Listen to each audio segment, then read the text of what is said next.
আজি জুলাই 1 তাৰিখ আৰু আহাৰমহীয়া পথাৰ আহাৰ মাহত পথাৰত এনেকৈ আলি বান্ধি থোৱা হয় যাতে পানীবিলাক জমা হয় আৰু পানী জমা হোৱাৰ পিছত খেতিয়কে হাল বাই বা ট্ৰেক্টৰ বা গৰুৰে হাল বাই মাটিখিনি চহাই লয় ভালকৈ আৰু এই বোকাত ধান খেতি ৰুব।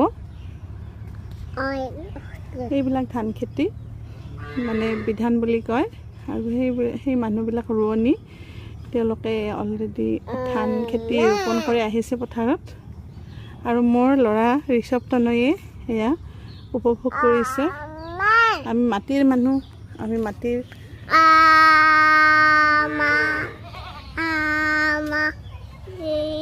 মাটিৰ গন্ধ ল'ব লাগে।